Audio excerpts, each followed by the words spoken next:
Hallo ihr Lieben, willkommen zum Jahresorakel für das Jahr 2023. Ich mache jetzt nur mal das große Blatt und die paar Schlagthemen, die wir hier mitkriegen, astrologischer Herkunft. Denkt dran, die Astrologie-Impulse sind hier nur über die Karten verfügbar. Das ist jetzt nichts, was mit eigene Astrologie zu tun hat. Und nach diesem Orakel gibt es noch, vielleicht am Ende der Woche ein Auswahlorakel für eine Botschaft für euch, verbunden mit einer Neunerlegung.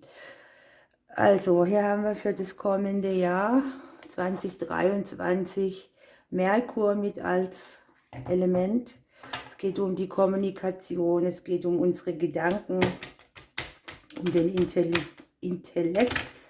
Und wir haben auch Mars dabei. Da muss man mit Tatkraft voranschreiten.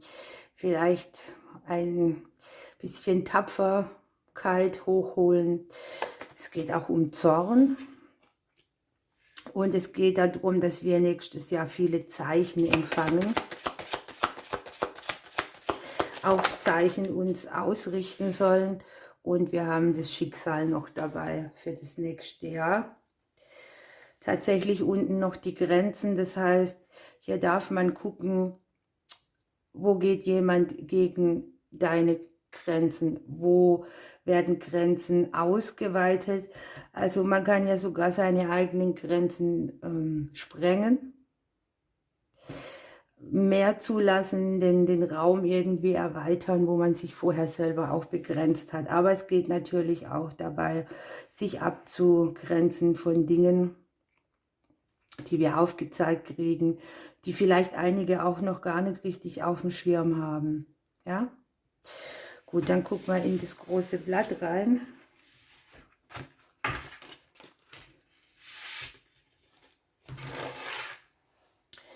Ihr könnt gerne auch in meinen Member-Bereich kommen. Ich mache den Link nochmal unten in die Kommentare rein. Viele wissen das gar nicht, höre ich immer wieder. Und auch gerne meinen Zweitkanal abonnieren, da mache ich Tagesorakel. Den Link mache ich einfach auch nochmal unten rein. Gut, dann haben wir die erste Karte, da haben wir uns selber. Wir liegen im Haus des Reiters drin und schauen in einen Umbruch rein. Schön ist, dass wir sehr viele Hindernisse tatsächlich hinter uns lassen können. Das kann sich noch kurze Zeit ins neue Jahr mit reinschwingen, aber dann drehen wir dem Ganzen den Rücken zu. Wir haben hier ein Weiterkommen im Umfeld, etwas, was im häuslichen Bereich ist, liegt hier sehr günstig. Wir haben die Blumen im Haus des Hauses. Hier geht es nicht nur um die Wohnung oder das Wohnumfeld, hier geht es auch um die Menschen deiner Umgebung. Das sieht hier sehr schön getragen aus. Wir haben den Baum im Haus des Baumes drin. Ich sehe bis zum Frühjahr auch Wachstum in verschiedenen Bereichen. Hier vor allem Wohnung, Haus, Umfeld. Irgendwo kriegen wir auch ein Geschenk vom Leben her, das uns wieder Wachstum bringt, das uns vitaler fühlen lässt. Wir haben den Anker hier im Haus der Wolken. Es kann sein, dass wir berufliche Dinge zu klären haben, auch beruflich wieder für anderen Wachstum sorgen müssen. Hier geht es sehr speziell auch um die Berufe der Gesundheit, ja, die hier gemeint sind, der Vitalität, alles was dazugehört. Und wir schaffen das auch. Der Anker sorgt dafür, dass wir stabil hier im Haus landen, dass wir Veränderungen haben, die uns aus der Verstrickung rausbringen. Und wir haben auch, dass wir einige Mauern sprengen können im Jahr 2023. Die Dinge, wo du dich getrennt davon gefühlt hast oder wo es nicht weiterging oder wo immer wieder Hindernisse kamen, Die liegen hier im Haus des Sarges drin, also man darf es beenden und hinter sich lassen und hat die Möglichkeit, einfach wieder verstärkt nach außen zu kommen, für sich selber Umbrüche zuzulassen. So, dann habe ich das Thema Freundschaften. Das ist sehr passend, weil wir hatten hier ja auch das Umfeld. Hier sehe ich einige Menschen aus der Vergangenheit, die nochmal auf einen zukommen. Vielleicht hat man die Möglichkeit, die Dinge zu klären. Vielleicht kann man eine alte Angst, auch die man hier verspürt, wieder auf die Menschen zuzugehen, hinter sich lassen. Tatsächlich sehe ich auch Leute, die neu dazukommen, auch so Richtung Frühjahr, würde ich mal sagen. Wir haben das Thema Geld. Das liegt hier im Hause der Vögel drin. Verbunden mit ein bisschen Stress, mit Unruhe, mit Konflikten über das Thema Geld. Es geht ja auch um das verbindliche Geld, das, was wir zum Leben brauchen.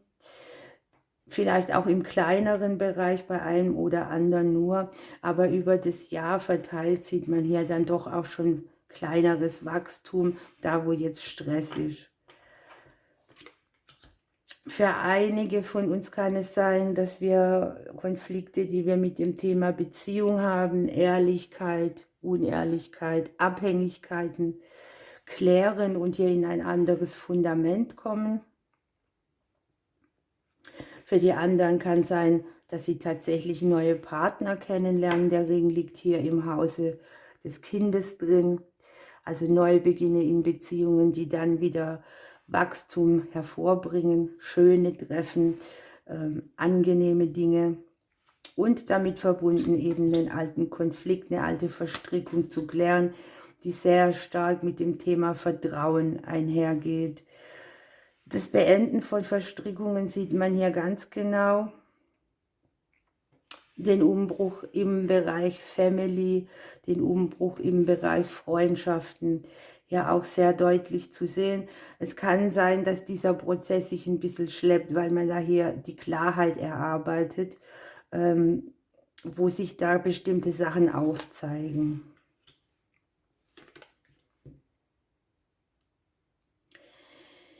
Hier nochmal geht es an alle die Menschen, die hier so Stabilitätsthemen haben. Ne? Hier zeigt sich ein Konflikt auf der Ahnenseite weiblicher Art. Also alles, was mit der Herkunftsfamilie weiblicher Art zu tun hat. Alles, was dich da geprägt hat, sei es deine Glaubenssätze, sei es irgendetwas, was dir anerzogen wurde. Das darfst du dir hier angucken und du darfst es verabschieden. Und da geht es auch sehr viel um Selbstzweifel, Vertrauen, Ankommen, sich getragen fühlen. Ja, speziell in dieser Legung zeigt sich ein Mensch, der etwas weiter weg von dir lebt, den musst du noch nicht kennen, der dir sehr gut gesonnen ist, der hier auf dich zukommt. Das kann tatsächlich jemand sein, der vielleicht sogar im Ausland lebt oder sehr viele Kilometer von dir weg. Eine Person, die in dir sehr viel Sehnsüchte weckt. Ich habe hier an sich auch, dass man versucht, sich wieder in Fahrt zu setzen, unterwegs zu sein, sich zu zeigen. Hier im Haus des Hundes nochmal die Sonne drin, der Hund daneben. Also es geht sehr stark um verbundene Personen, die hier in diesem speziellen Fall auch von weiter her kommen. Personen, die eventuell noch im Verborgenen liegen, die du erst kennenlernst. Für die ein oder anderen ist es hier möglich, einen Konflikt zu lösen, den sie mit den Ämtern und Behörden haben.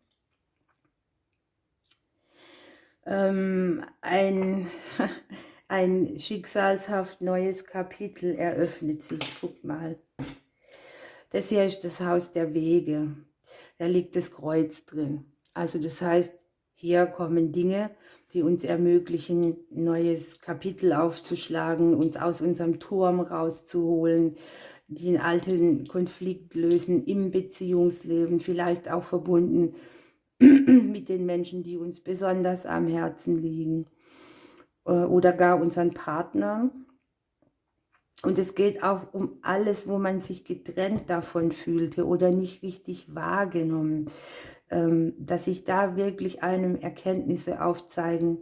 Das könnte sich von Frühjahr bis zum Sommer schön entwickeln, wo uns Möglichkeiten gegeben werden, die eventuell mit ein bisschen Stress einhergehen, weil wir das Außen hier mit dabei haben. Also wir haben Hindernisse, die kommen von außen, die können wir nicht beeinflussen und da kommt eine gewisse Unruhe mit, zugleich aber auch eine Riesenchance, das Schicksalsrad zu drehen. Hier haben wir das Herz im Hause des Herzens drin. Wir haben im Herz des Kartenbildes die Verbindungen. Es werden finanzielle Verstrickungen sich aufzeigen können, Abhängigkeiten finanzieller Art oder stoffgebundener Art. Hier immer auch in Verbindung mit euren Gegenübern. Hier liegt auch ein großes Potenzial, Beziehungen neu zu beleben, neue Menschen kennenzulernen. Das Resonanzfeld wird ganz anders sein. Und bei einem oder anderen kann es hier sogar sein, dass die aus Liebe Freundschaft wird, ja, oder andersrum, aus Freundschaft Liebe.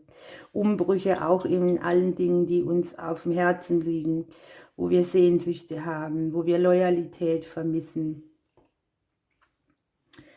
Ich sehe auch, dass das Außen tatsächlich einigen Menschen neue Partner bringt.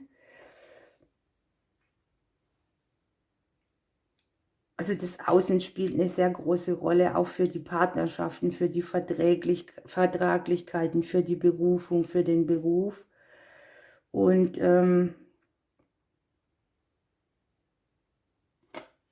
wir kriegen hier mit dem Schlüssel im Hause des Ringes drin tatsächlich eine ganz andere Konstellation. Also das sieht mir ja schon echt nach einem Paradigmenwechsel sogar aus. Man kann sich hier Türen öffnen, man kann praktisch das ganze Leben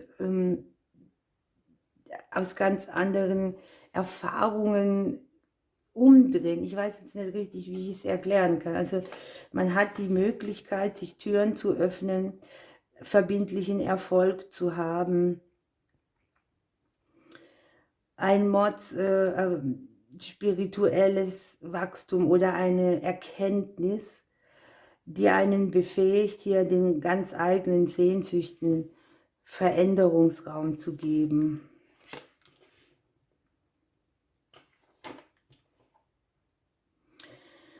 Gleich am Anfang für das nächste Jahr habe ich hier das so, dass sich Familienthemen aufzeigen, dass man Familienthemen aus der Vergangenheit, die auch mit Verlust zu tun haben, anguckt, stehen lässt und weitergeht. Das ist hier nichts, was einen drückt, sondern das kann man hier mit Leichtigkeit machen. Es wird auch darum gehen, in Bewegung zu kommen, zu kommunizieren. Das hatten wir auch mit der Karte, der Astrokarte. Also Kommunikation, die Klarheit bringt, die Konflikte klärt, die ein anderes Fundament mitbringt. Und das Ganze geht mit einem sehr großen Klärungsbedarf einher. Also hier ist man regelrecht daran interessiert, die Dinge blitzblank und klitzeklar zu sehen, auch wenn sie unangenehm sind. Hier haben wir im Hause der Sonne den Neubeginn drin.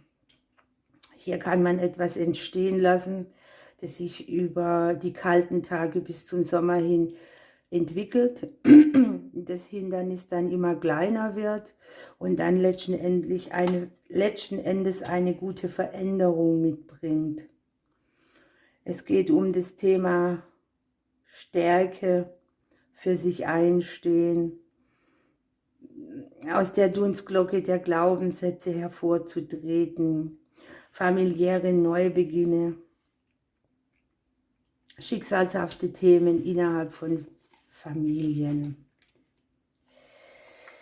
Es kann hier sein, dass wir hier vielleicht nochmal konfrontiert werden, so die ersten 4, 6 Wochen im neuen Jahr, mit etwas, was tatsächlich mit den Finanzen zu tun hat, mit Kosten, wegen denen man nicht schlafen kann. Man hat so vielleicht auch dieses Versorgerthema mit an Bord. Also das heißt, wo kriege ich mein Geld her? Wie werde ich versorgt? Kriege ich das alles gemanagt? Kann ich nur wankend Geld ausgeben? Fühle ich mich finanziell stabil? Aber das wird nur kurzfristig sein. Das kann auch sehr plötzlich kommen und einen übermannen, aber dann auch schnell wieder weg sein, weil man hier sehr viel Klärung macht. Man klärt ja auch sein ganzes emotionales Feld. Man endet hier in der Korrespondenz im Bären drin. Hier wird ein ganz großer Brocken Vertrauen ins Leben haben angesprochen. Einsteils ist der Mond ja auch die Erfolgskarte, andererseits geht es halt in Phasen. Und wieder andererseits haben wir in der Korrespondenz den Baum, also es geht um Wachstum und hier auch um Zuwachs in der Spiegelung drin. Dann haben wir im Hause des Berufes, der Berufung, tatsächlich auch Chancen, Wege, Möglichkeiten, Optionen drin, die vielleicht auch mit den Finanzen zusammenhängen, wo man sich fragt, lohnt sich das oder ergreife ich die Chance, wie geht es mir damit, kann ich mir das finanziell erlauben? Andererseits auch hier mit den Blumen kommen Chancen, die wie Geschenke sind, die das ganze Umfeld dann schön mitnehmen und hier auch in neuen Verbindlichkeiten tatsächlich in der Spiegelung liegen, die hier mit Wachstum zu tun haben. Der ein oder andere könnte sich hier entscheiden, nochmal sowas wie ein Studium, eine Ausbildung, eine Fortbildung zu tun, die dann im beruflichen Bereich für Veränderung sorgt.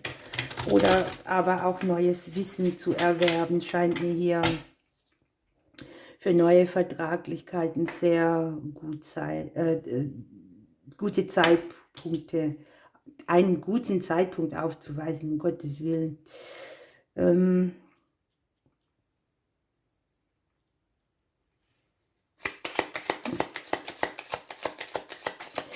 Einen guten Zeitraum für alles, was man neu anfängt und sehr verbindlich sein soll, auch finanziell, sehe ich hier so Frühjahr, Sommer, dann mit Wachstum ausgelegt und innerhalb 7 Monaten von dem neuen Jahr auch eben die beruflichen Wege. Hier muss man Klärung betreiben, es kann dem einen oder anderen alles zu viel sein. Hier gibt es Menschen, die sprechen einem vielleicht auch dazwischen oder meinen, sich berufen zu fühlen, Tipps zu geben, wie man den Was managen kann.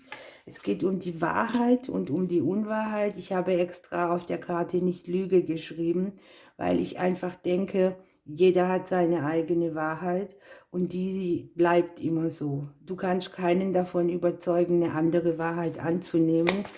Und ich lebe jetzt schon so lange, dass ich das jetzt auch gar nicht mehr will. Also das habe ich aufgegeben. Die Finanzen werden ein Thema, das hatten wir hier schon. Irgendwo geben wir etwas ab. Wir reisen mit leichterem Gepäck weiter auf der Lebensreise. Das hatten wir hier aus den Augen, aus dem Sinn. Vielleicht neigt der ein oder andere dazu, etwas unter den Teppich zu kehren. Das hat aber dieses Jahr keine Chance, denn hier kommt alles zutage.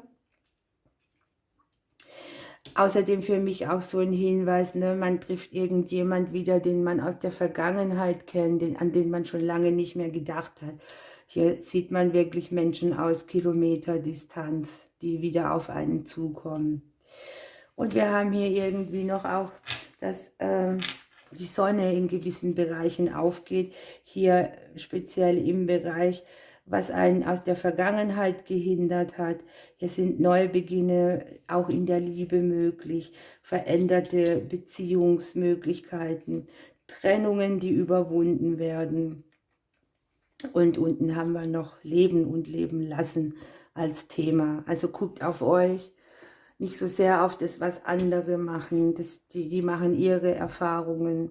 Geht nicht so hart ins Gericht mit dem, was die anderen machen.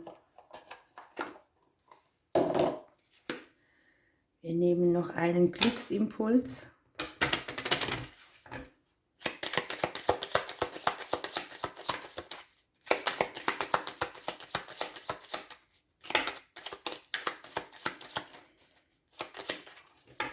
Der hat mich hier angesprungen. Tatsächlich, Amors Pfeil wird dich treffen. Also hier sind tatsächlich Neubeginne im Bereich der Liebe möglich. Und es wird auch ein Jahr, wo es sehr stark um emotionale Fülle geht. Das hatten wir hier schon, ne? Wo wir aus dem Turm rauskommen, wo wir wieder öffnen, wo wir uns für die Liebe wieder bereit machen. Und die Menschen in unserem Umfeld, die sich Freunde nennen. Ein Engel noch und dann würde ich sagen, wir lassen das mal so stehen. Hier hat sich einer umgedreht, das ist der Engel der Geduld. Es geschieht alles dann, wenn die Zeit dafür gekommen ist. Wir können ja nichts forcieren, beschleunigen. Und wir sollen hier darauf gucken, dass wir die Zeit des Wartens mit Ruhe und Besonnenheit überbrücken. Denn Warten ist im Prinzip nur eine Vorbereitung auf eine Veränderung, die eintreten wird, die uns dann irgendwie positiv auch dient. Also wenn du die Geduld verlieren möchtest das nächste Jahr, dann denk daran, lass dich unterstützen und tragen und bleib du für dich auf deinem Weg und in deiner Phase, wo du für neuen Wachstum sorgst. Gut, ihr Lieben, ich wünsche euch einen schönen Abend noch. Wie gesagt, ich denke, dass ich das Auswahlorakel entweder nächste Woche oder diese Woche noch mache, respektive auch auf meinem Zweitkanal. Ihr Lieben, bis dann.